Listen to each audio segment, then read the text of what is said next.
According to one Harvard professor, the recent massive interstellar visitor we call Oumuamua is in fact an alien vessel that flies by our planet to observe us regularly over thousands of years. In fact, there is more evidence for this than the good professor realizes. Sightings of UFOs and alien encounters are not actually new. In fact, they go back thousands of years, and amazingly, they resemble contemporary accounts. There are eyewitnesses from ancient times that actually recorded them, and there is even historical evidence in archaeology, landscapes, and symbols. Why do we believe ancient accounts about battles and politics, and yet ignore records about UFO sightings? This is selective history at play, a fear to appear stupid. From Egypt to Rome, from Africa to Europe, from South America to Australia, sightings have been recorded across vast periods of time. Sometimes it just needs a shift in perspective to see them for what they really are: records or alien visitation to planet Earth. Get ready to change your perspective and discover aliens in ancient times.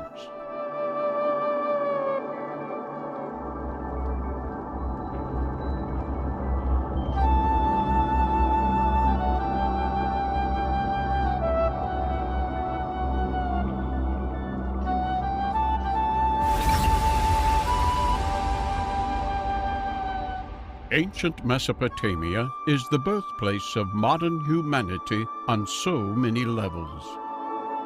And it reveals to us amazing evidence of ancient aliens having descended to Earth, dealing with humans and becoming our gods. There are carvings and artworks depicting the glorious angels and even their craft. This is the home of what were called the Watchers, strange beings who were subservient to a shining angelic species that came down to Earth and guided mankind. These are depictions and tales of ancient travelers to our planet.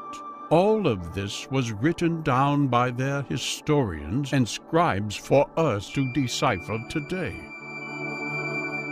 Our present historians pick and choose what they wish to believe based upon our present cultural denial of life coming from elsewhere. And so they call these elements myths and mysteries. Ancient Egypt is a land of myth and mystery. So much of its history, mythology, and religion is yet to be deciphered. In the second millennium before Christ, scribes of the Pharaoh Thutmose III actually left us a record of ancient aliens. He saw what they described as fiery discs floating unnaturally in the sky above them. These records have been used by historians to fill in their gaps, and yet this particular report is condemned and even called fake. This is a pattern of cover-up we shall see again and again. Historians use the writer Livy to build their history of ancient Rome, and yet when it comes to UFO sightings, they ignore him. In the year 218 BC, Livy stated that there had been a portent of winter, which he wrote was in the shape of phantom ships that had been seen gleaming in the sky. A remarkably similar ancient account of the Egyptian one, and yet 1,200 years apart.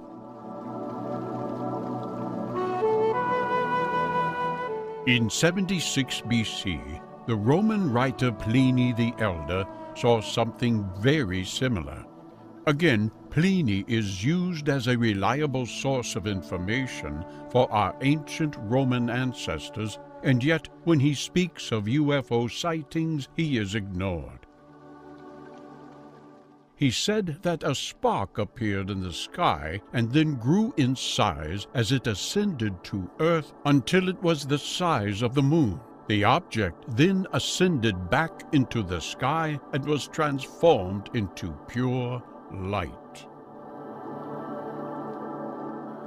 What on earth could it have been? Nothing on earth at all. There is nothing in the natural world that can explain this, so the historian's answer is to once again ignore it. 2 years later, another historically reliable source gives us even more. Plutarch recorded the tale of a battle commanded by Lucullus, but before battle could commence, he states, all of a sudden, the sky burst asunder, and a huge flame-like body was seen to fall between the two armies. In shape, it was most like a wine jar, and in color, like molten silver. This is not just a reliable record of a UFO sighting. This is a record of alien intervention between two warring factions. Zoom forward in time to the 2nd century AD, and we find another reliable historical source writing about UFOs again. The Roman historian Cassius Dio tells us about a fine rain resembling silver descended from a clear sky upon the Forum of Augustus. It is stated that this fine silver rain was collected and used to coat bronze coins, but by the 4th day the silver had vanished. There is no substance known with these properties, unless this were the remains of some alien ship. In the 7th century, we find the remarkable sarcophagus lid of the Mayan king Pasul. It is now infamous in the world of ufology because it depicts an ancient astronaut. The central figure in the middle of the sarcophagus is an extraterrestrial alien riding what appears to be a rocket or some sort of spaceship control center. As Erich von Däniken stated, in the center of the frame is a man sitting, bending forward. He has a mask on his nose. He uses his 2 hands to manipulate some controls, and the heel of his left foot is on a kind of pedal with different adjustments. The rear portion is separated from him. He is sitting on a complicated chair, and outside of this whole frame you see a little flame like an exhaust. In 1492, the explorers Christopher Columbus and Pedro Gutierrez observed something very strange while on the deck of the Santa Maria. They reported a light glimmering at a great distance. It vanished and reappeared several times during the night, moving up and down in sudden and passing gleams.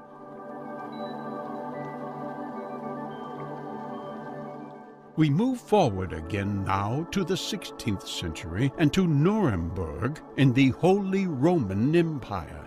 Reliable historical records tell us of an amazing event witnessed by the people of the town. They saw an aerial battle in the sky of an alien craft. This was followed by the appearance of massive black triangular objects and a large crash outside of the city. This is not a minor sighting.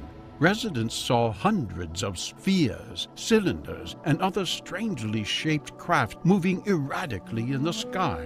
This was not just one eyewitness. This is the record of the whole town of Nuremberg, and yet history ignores it. Are we so scared of the truth? Just 5 years later, in Basel, Switzerland, numerous spherical objects appeared in the skies, which seemed to the citizens to have emerged from the sun.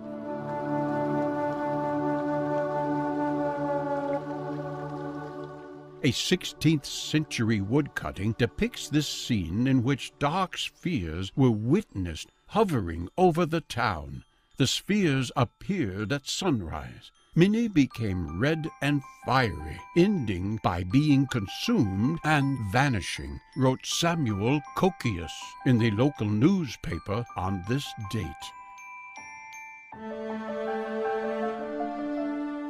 100 years later, the first mention of UFOs in Slovakia is described in the Levocha Town's Chronicles.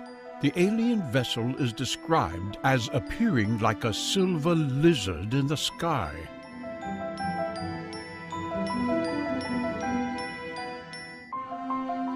In the 18th century, the English had their own remarkable sighting above Windsor Castle. There is an illustration depicting a sighting that occurred at 9:45 p.m. on the evening of August 18, 1783, when 4 witnesses on the terrace of Windsor Castle observed a luminous object in the skies of the home counties of England. An oblong cloud moving more or less parallel to the horizon. Under this cloud could have seen a luminous object which soon became spherical, brilliantly lit.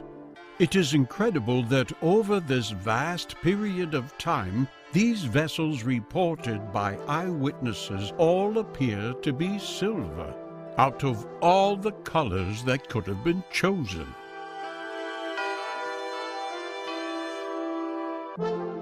But what about the possibility of actual alien encounters we hear so much of these days?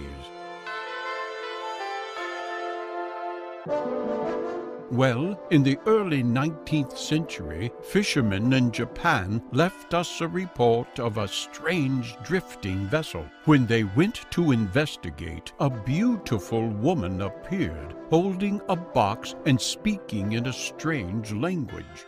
Historians tell us this is mere folklore, even though it is very modern to be folklore. Ufologists believe this to be one of the earliest records of an alien encounter.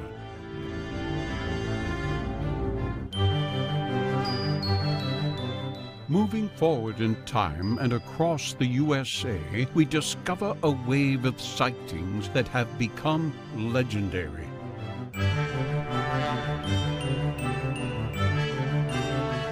The mystery airship encounters began in California in 1896 and rapidly spread. Soon reports of strange ships in the skies merged further east.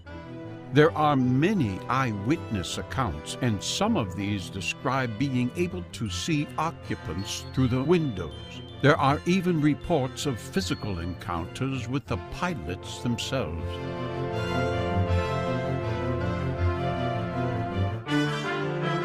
They appear to be human, and yet, like the Japanese woman, their behavior is strange, along with their mannerisms and clothing. It is said some of them claim to be from the planet Mars. These ships were fast, robust, and could travel over enormous distances, unlike anything human technology had at the time. It was witnessed by hundreds of ordinary people and senators alike. And yet again, historians discount this massive amount of eyewitness data as a hoax of some kind.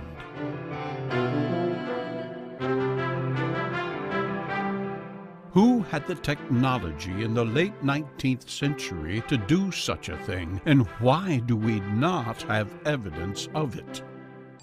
This is no hoax and should be taken very seriously. Why? Because it has been happening for generations across the world. Every time these accounts are hushed up or ridiculed, UFO investigator Jerome Clark stated, "One curious feature of the post-1887 airship waves was the failure of each to stick to historical memory. Although 1909, for example, brought a flood of sightings worldwide and attendant discussion and speculation, contemporary accounts do not allude to the hugely publicized events of little more than a decade earlier." Any attempt to uncover the truth about the late 19th century airship scare comes up against some unhappy realities. Newspaper coverage was unreliable. No independent investigators spoke directly with alleged witnesses or attempted to verify or debunk their testimony. And, with a single unsatisfactory exception, no eyewitness was ever interviewed, even in the 1950s, when some were presumably still living.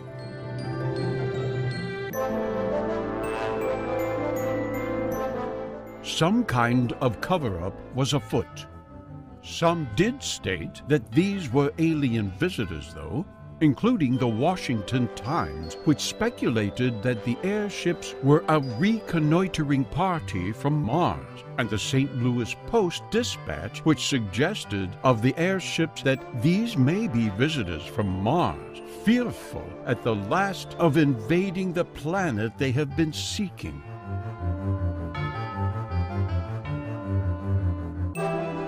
In 1909, a letter printed on the Otago Daily Times in New Zealand suggested that the mystery airship sightings then being reported in that country were due to Martian atomic-powered spaceships.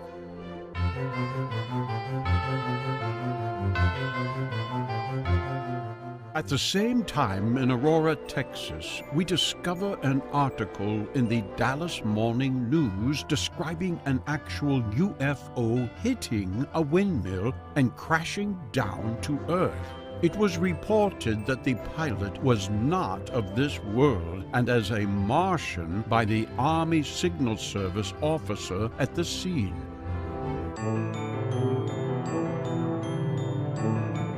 The alien did not survive and was actually buried near Fort Worth in the Aurora Cemetery.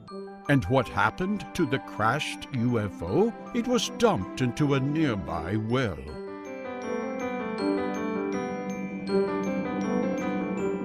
Years later, Mr. Brawley Oates bought the property and cleaned out the debris from the well because he needed it as a source of water. He then went on to develop severe arthritis, which he claimed to have been the result of the contaminated water. He sealed the well with a concrete slab and put an outbuilding on top of it.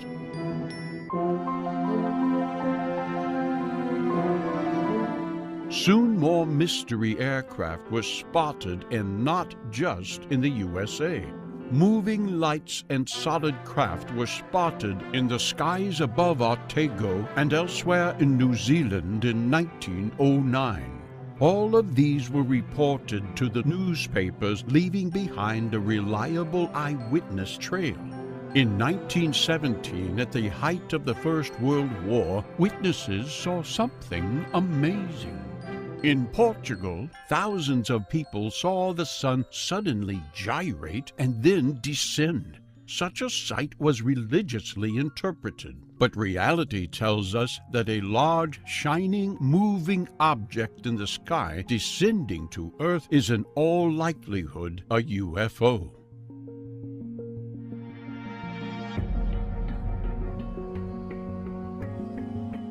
We move now to Saskatchewan in Canada, and the year is 1933. Witnesses saw a large oval-shaped object that was domed at the top and slightly rounded on the bottom. It was supported by legs, and from a center doorway or hatch, about a dozen figures could be seen going up and down a ladder-like stairway. The occupants appeared to be slightly shorter than the average man, and were all dressed in what appeared to be silver-colored suits or uniforms. All appeared to be wearing helmets or ski caps, and all were busy running around repairing the craft.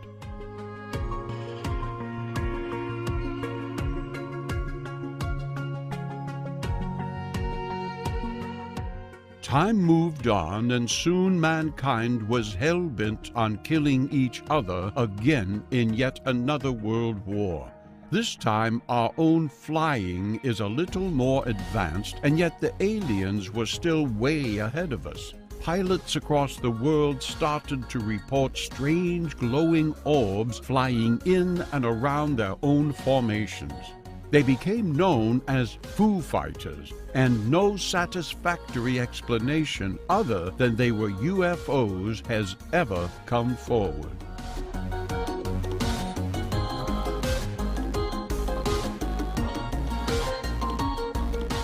But the 1940s is pretty much the entrance into our modern world, and so we shall now embark on another journey into the past.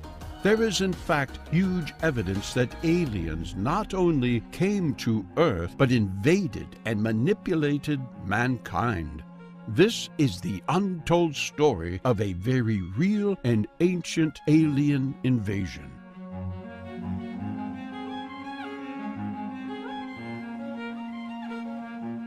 In Africa today, there are the remains of the oldest form of worship anywhere on the planet. It is a cave in the shape of a huge serpent. All around there are pieces of stone, fashioned into thousands of small scales. This is the place of worship for the serpent.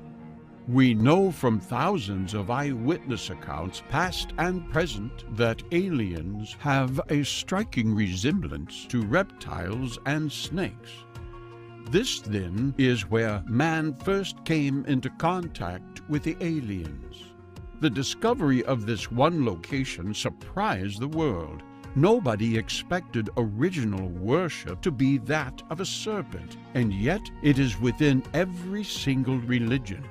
It is in all the myths of the world, and they all tell the same story. In the beginning, the serpent was the wise one, the only animal in the Bible to speak freely with his own mind and voice, the tempter, and yet also the holder of ultimate wisdom and the elixir of life. Mankind, in comparison to this remarkable animal, appeared foolish. From that day forward, the serpent would control man.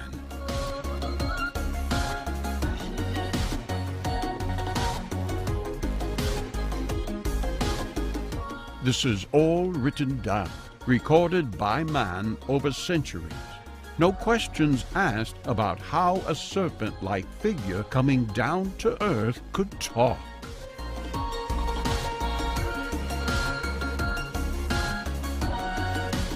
The very genetic makeup of mankind altered from this moment. We cannot say exactly when, we cannot pinpoint the so-called Garden of Eden in time. But we can piece together the remarkable story of the moment the serpent aliens came from the skies. We can uncover the story of what happened next and how it has affected our own time. The truth is, aliens do in fact still walk among us right now.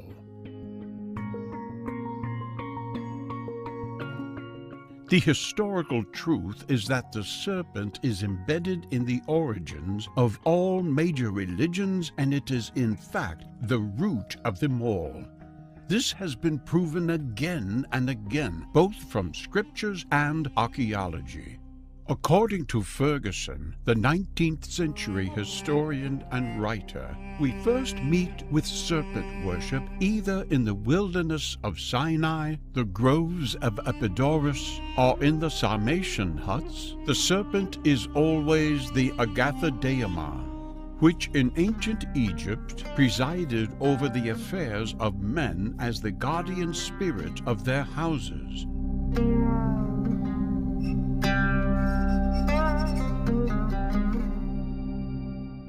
That the idea of health was intimately associated with the serpent is shown by the crown formed of the asp, or sacred thermithus, having been given particularly to Isis, a goddess of life and healing. And according to Hargrave Jennings in Ophiolatreia, there were no doubt intended to symbolize eternal life. This is revealing, for one thing, that is definitely associated with these original serpents is eternal life. To mankind, these serpents appeared to live forever. They outlived man. They also were great healers and was said to be able to cure man of his ills. In The Serpent and Siva Worship, C. Stanley Wake remarks about the serpent as God, sacred, powerful, and almighty, who kills and makes alive, who heals the sick and prevents diseases and pestilence, who can cause thunder and lightning to strike their victims or prevent their fatality, can cause rain in abundance when wanted, or can withhold it so as to ruin the crops of rice. He is also celebrated for his knowledge of the past and future, and for his capacity of discovering whatever is healed or concealed. These serpent gods have basically all the elements of the Agathodemon, which is the sacred serpent in one god. He is like many other serpent deities in charge of the weather. He has knowledge and wisdom, and above all, he can heal, resurrect, and disperse disease. These are all elements that thousands of people across the world have said are within the power of aliens. Ancient serpent deities that basically mirror modern witness tales of sightings and even abductions.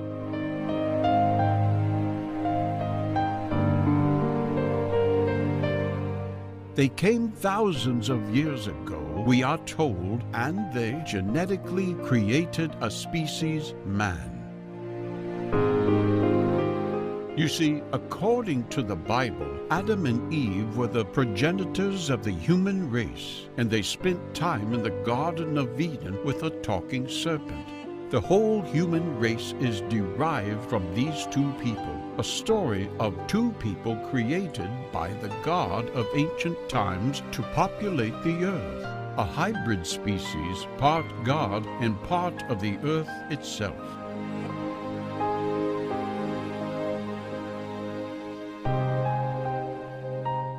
Remarkably, the origin is found to be related to serpent worship from their Sumerian origin. The word Hevia is the root of Eve and means female serpent. It is connected to the same Arabic root which means both life and serpent. The Persians even called the constellation Serpens the little Ava or Eve.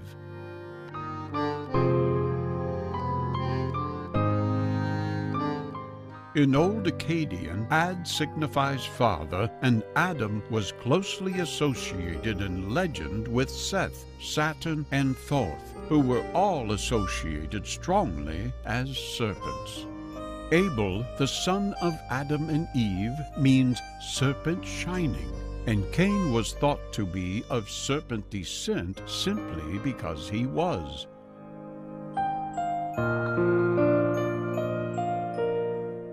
The other and important point to note is that Adam and Eve were initially immortal, and Eve gained her wisdom via the serpent on the tree of knowledge and life. According to rabbinical tradition, Cain was not the son of Adam at all, but rather the son of Asmodeus, the serpent spirit.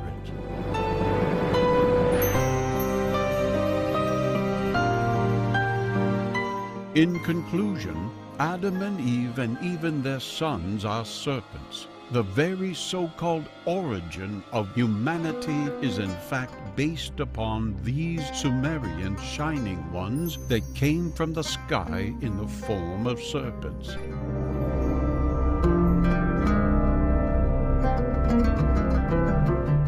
The origin of humanity is from the line of serpents, or, as we know them today, aliens. There is no denying that in all the records we have of these shining ones as having descended from the heavens to be incredibly wise and powerful, to have set up a special guardian race called the Watchers, who then went on to mate with humanity and create a hybrid race. That hybrid race is known across the world in folklore as the Giants.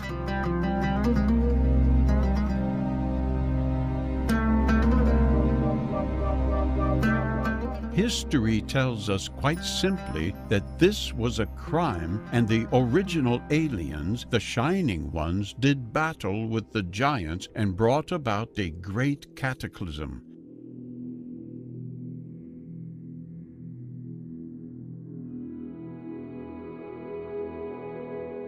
This is not science fiction. This is the recorded history, ignored by historians because it does not conform to their own belief systems.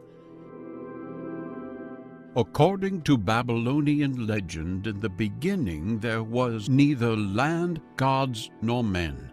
There were only aliens known as Tiamat and Apsu. Tiamat was the female of the spirit of salt water and primal chaos, and Apsu the male, the spirit of fresh water and void. Tiamat is depicted with scales and a serpentine body and legs, with horns on her head.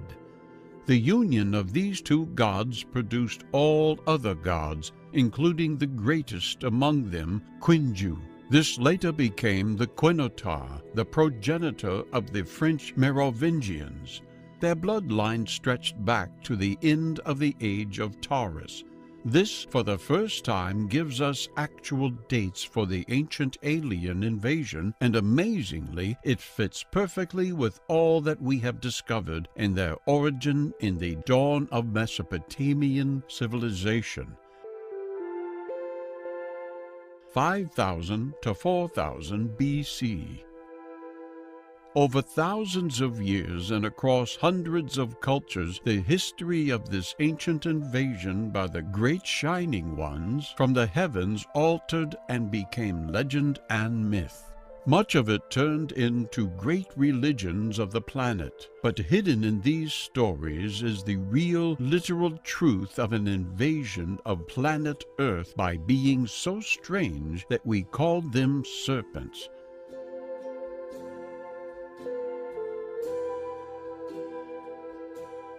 Ancient man left cave paintings and tales of their coming across the world. The great guardians of the Shining Ones, known as the Watchers, mated with human females, and a hybrid bloodline was born. It became the bloodline of the rulers of our globe and was protected and kept secret. Every now and then the secret would emerge into popular mythology with people such as the Merovingians and tales of superhuman powers. Up until around 5000 BC, we know that mankind had no great civilizations. It had been this way for millennia. Then suddenly, at the very time we know as the Age of Taurus, at the very period that our remaining texts tell us the Shining Ones came and taught humanity, it all changed. Suddenly, civilization erupted.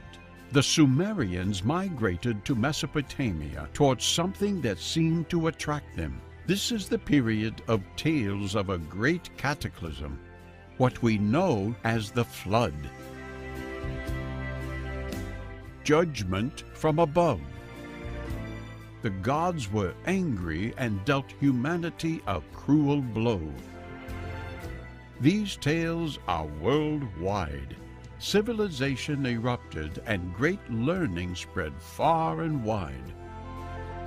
Serpent rock art appears all over the world. A great and powerful image of a horned god now begins to find itself everywhere. This is the Lord of the animals, the image of the one who had all knowledge. In the Bible, he would become the one we know as Moses. the wielder of the serpent's staff, the teacher of his people, the one who would raise up the brazen serpent in the wilderness to protect his special people from other serpents.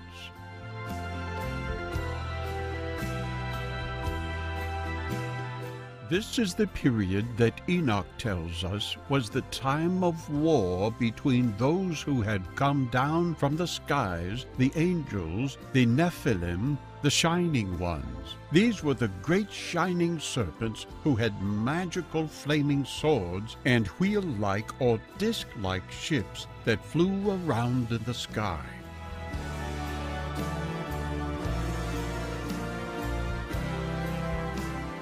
As the scribe of the shining ones, Enoch himself was shielded from death and taken away by the aliens to live out his days in heaven.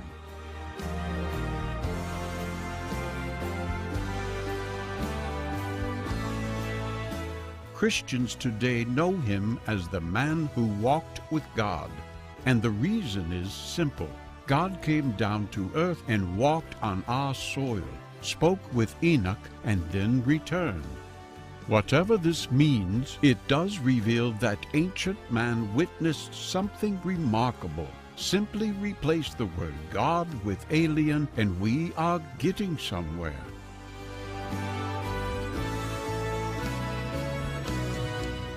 In truth, this was the period of the ancient invasion of planet Earth by the shining race of serpents who came from the sky.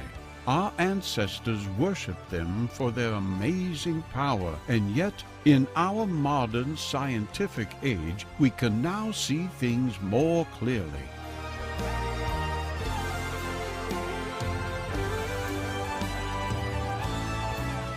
These were not angels or messengers of light. These were not great Greek deities sat on high and issuing commands. They were not the many-faced Hindu or Egyptian gods. These were beings from another planet who came here with superior technology. They helped mankind start civilization. They bred with us and they fought with each other. Most, we are told, left, but the hybrid race remained among us as special people.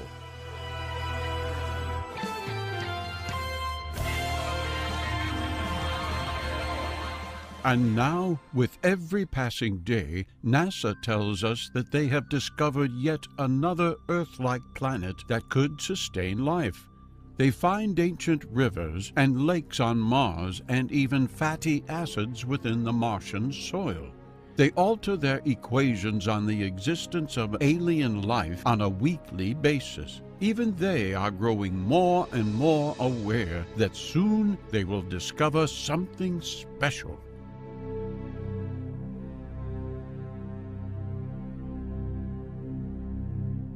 The question is, will we awaken the ancient invaders, and will they return, if they're not already here? But there is even more evidence of ancient aliens. In the mythology of the Hindu religions, there are a great many tales of aliens or avatars traveling in flying machines. These machines are called Vimana, and they are revealed in the work known as the Ramayana from about the 5th century BC. Here's what one canto states: "Is not the wondrous chariot mine, named Pushpak, wrought by hands divine? This chariot, kept with utmost care, will waft thee through the fields of air, and thou shalt light unwearied down in fair Ayodhya's royal town." And another canto states, "Swift through the air as Rama chose, the wondrous car from earth arose, and decked with swans and silver wings, bore through the clouds its freight of kings."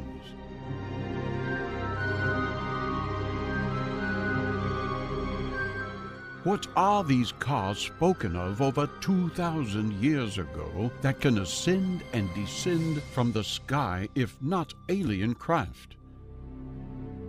No human technology existed like this at the time, and unless our ancestors could see into the future, then what were they describing?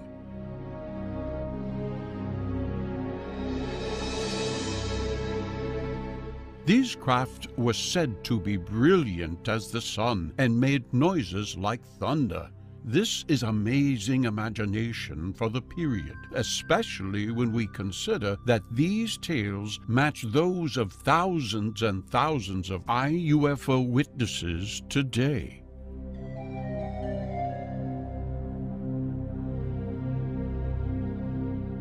From the earliest texts, we have proof that mankind was concerned with the precise invasion and control of our own species by extraterrestrial beings.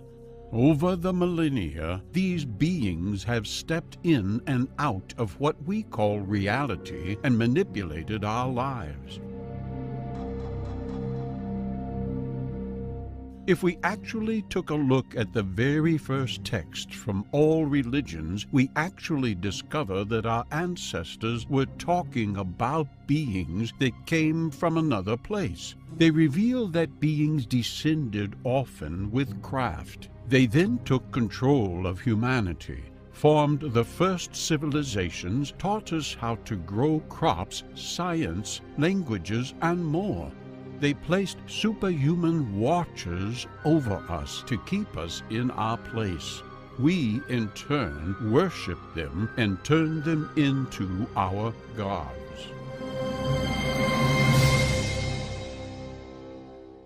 The stories tell us how they had superhuman powers. They could fly and change shape. They had incredible weapons of light, chariots, and flew through the sky, and they lived for very long periods of time. Why is it that we modern scientific practical humans believe in a so-called living and jealous God? Because that is what they wanted us to believe.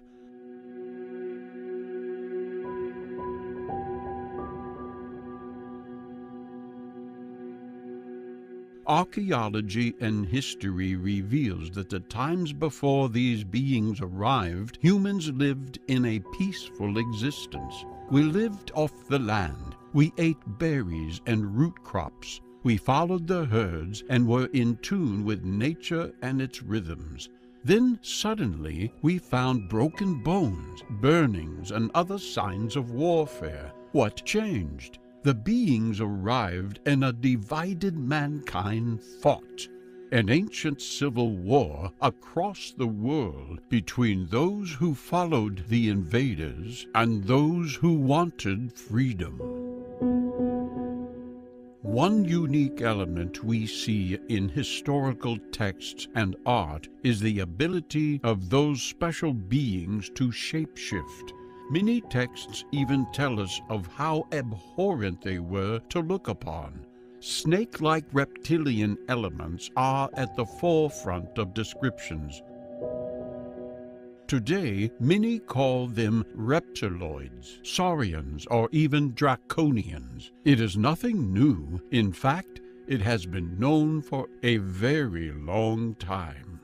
The earliest forms of worship are all serpentine. In every country across the globe, in every single religion, in every myth, no matter how separated by time, the worship of the serpent is of paramount importance. The fact that mankind actually did battle against them is clear from the myths seen all over the world, such as the casting out of serpents from Ireland and Malta, the stories of George slaying the dragon, and the archangel Michael fighting the beast are just two. They were given titles over time by mankind: Elohim, Shining Ones, Watchers, titles of those who held strict control over civilization. Much of this myth of the Watchers is found to be within the tales of wars and merging of peoples across the Middle East between Canaanites, Egyptians, Sumerians, and even Asian civilizations. But the underlying current is a belief in the Shining Ones as leaders, with watchers doing their bidding, evolving eventually into our myths of God with his angelic beings. The terms Anunnaki, Anakim, and even Nephilim mean those who came down to earth from heaven. These ancient beings looked down on the people below and watched. Something that would sound very familiar to thousands of people around the world today who have experienced alien visitations. The truth of the story of the Shining Ones and their watchers has been the subject of a purging by many authorities who were understandably concerned that the myths of these angels and their worship would distract people from the worship of the one God. To this end, the Book of Enoch and the Book of Jubilees were stricken from the accepted list and are now known as Apocrypha. What we do know, though, is that these watchers continued in what has been described as the underground stream and were called egregores. They bred with humanity and melted away.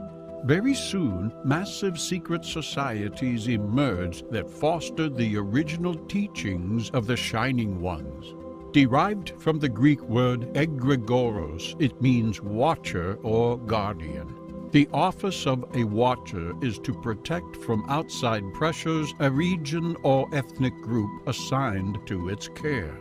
The battles between men are all part of the bigger control of mankind and are preordained by the watchers.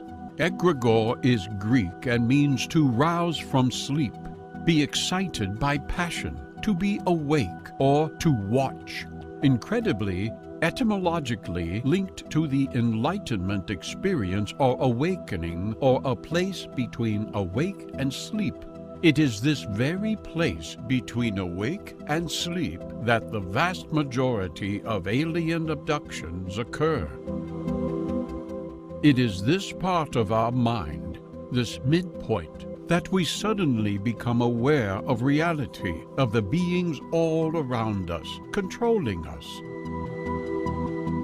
This is the moment many awake and become strange to the rest of society because they have seen. Eliphas Levi, a 19th century magician and mystic whose eyes were opened, speaks of these egregores on numerous occasions and even links them to the giants or watchers spoken of in the Book of Enoch, saying that they take shape and have appeared in the guise of giants. These are the egregores of the Book of Enoch, termed the Celestial Watchers or egregores by the ancients. Levi also calls these egregores the Anakim, Shining Ones, men of renown, the giants of the Bible, and that they are expressed in the myths of various cultures, just as we have been finding. It therefore appears that Levi knew of these egregores or watchers from the recently translated and widely available Book of Enoch. Levi was well known to have Rosicrucian tendencies, and this movement too was aware of the meaning of the word. In fact, they believed that the egregores were still in existence and were working in the background. Amazingly, the infamous book, the Necronomicon, tells us about a fabulous city of Erim. Erim of the Pillars is part of Arabian magical lore and was built by the jinn or angels and were also watchtowers, the towers of the watchers. The Thesaurus Temporum, translated into Latin in the mid-17th century, gives us a chronology of events surrounding the egregores. They descended from the skies, and by 1487 BC they had taken Enoch to paradise, due to the descent of the fallen watchers. A text from the 17th century quite clearly states that the watchers descended, remained on earth, and even took Enoch away again. It seems that the extremely ancient concept and story of the ancient aliens was still very much alive and being propagated secretly by the mystics of the last few hundred years. These were part and parcel of their hidden secrets. Today we have watchers. Thousands of people have witnessed them. Hundreds come into direct contact with them. There are comic books, games, and even movies all about them.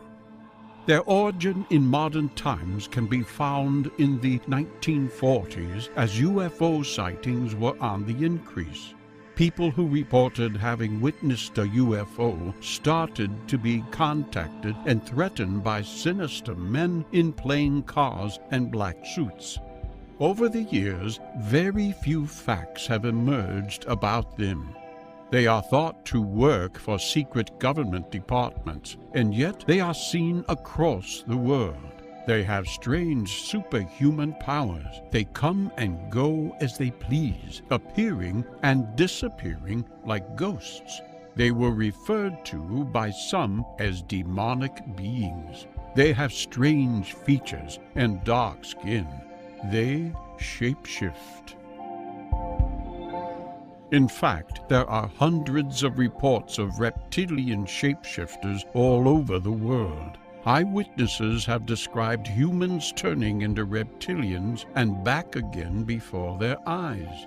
These reptilians simply take the form of humans to merge into society, we are told. Their history is the mythology of each and every society and civilization. The stories across the world of serpent gods, dragons, and beings of light are the stories of the mass invasion on a worldwide scale. The creation of civilizations everywhere comes hand in hand with the stories of the arrival of beings from another world. Before they came, we were simple, peaceful people. Afterwards, well, we know the stories of war across time. It is said that in ancient times we called aliens angels because we did not know what they were. Today it is said we call them aliens because we know better. There is in fact no difference between them. Aliens and angels are the same thing. Angels came, taught us, manipulated us with their words from the gods, and even abducted us. Today, aliens do the same. In fact, just like in ancient times, abductees claim that they were taken by reptilian-like beings. One of the earliest modern reports is from Nebraska in 1967 of a police officer who claimed he was taken on board a UFO by reptilian humanoids wearing a winged serpent motif. It is claimed by some that aliens would not be humanoid, but they would if they had, as the ancient texts state, created a hybrid species. The fact is, humans have been abducted for thousands of years, ever since the arrival of the reptilians.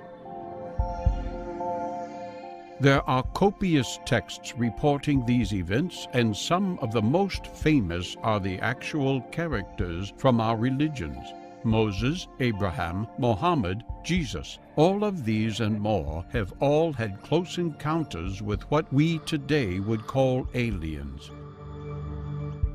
Even Mary meets the angels of light at the tomb of Jesus. There are also thousands of artifacts left behind by our ancestors. These depict the actual aliens themselves and their shape-shifting nature.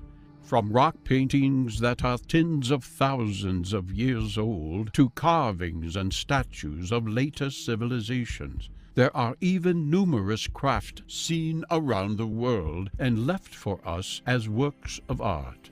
Strange faces, strange craft, humanoids with elongated serpent-like eyes, spacesuits, spaceships, depictions of planets with rings that could not have been known, weapons.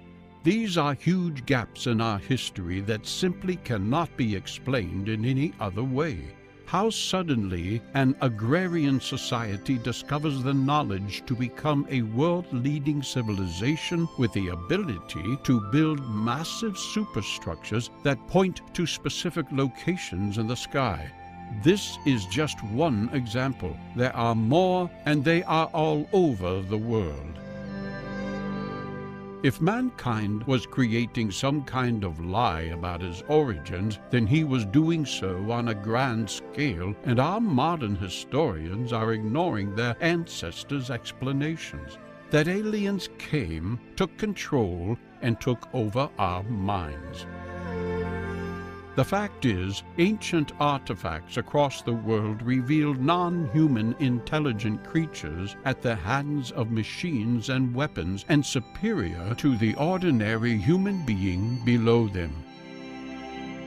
Historians know this, and yet they themselves create fanciful explanations that simply do not explain the whole story.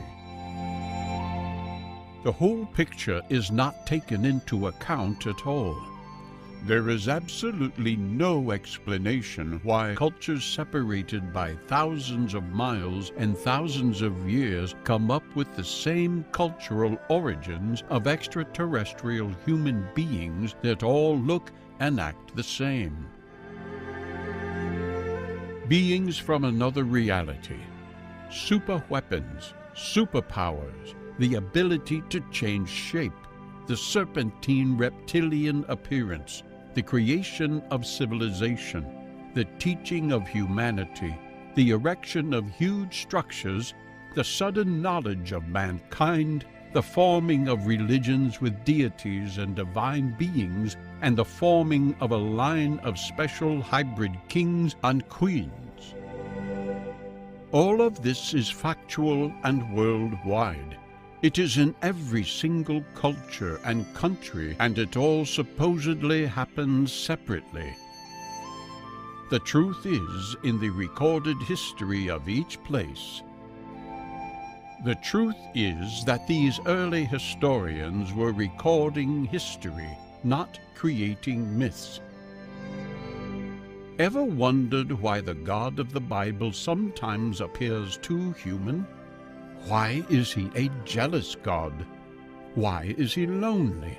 Why he wipes out entire armies with his super weapons? The answer is simple. The gods of ancient times were all those things. They too have jealousy, hatred, love, compassion, because they too evolved in the universe like us. But they are the fittest of the species, and we are not. We are the prisoners, and they are the guards. Now you know the answer to that question of why God does the things he does if he truly is a loving God. The Shining Ones came down. They set up watchers to control humans and foster civilization. But some of these watchers didn't like the way they were doing and actually fell in love with humans and mated with them. The Shining Ones declared war on those watchers and tried to wipe out the bad hybrid species by causing a global flood. Ever since then, the angels have done battle with the demons, the bad with the good, and we have often witnessed these things, painted them, drawn them, and written down records.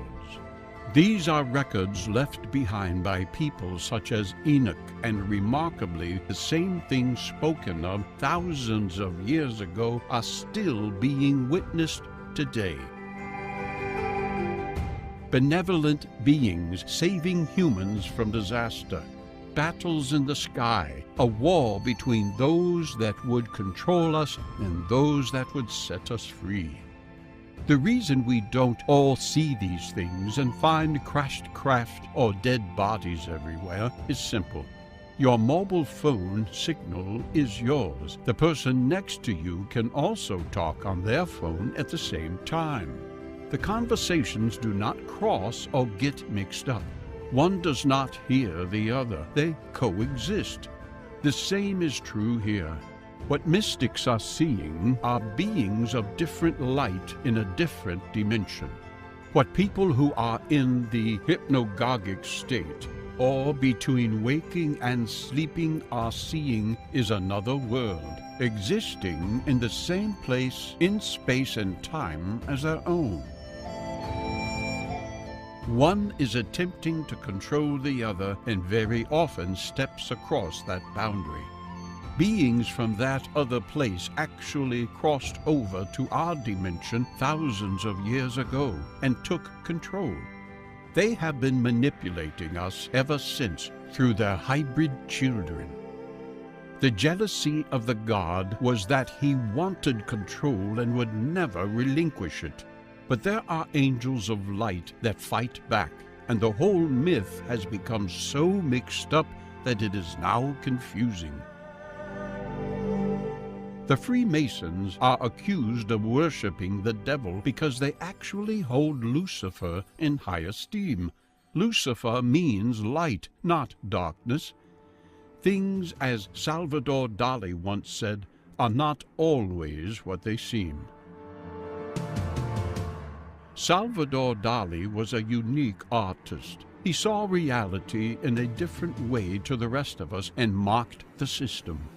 He bent reality, and to us it appeared strange, but to him it was reality. My reality is different to yours. Even further away is the reality of my dog to my own, and even further still is the reality of an ant or a bee or a fish, and yet we all coexist. It seems, therefore, from the thousands and thousands of eyewitnesses across thousands of years, that there is another reality the rest of us cannot see. It is a reality where beings of light descended to earth in great craft and interact with humanity. You never know. One day, you might meet a shining watcher and have your reality altered.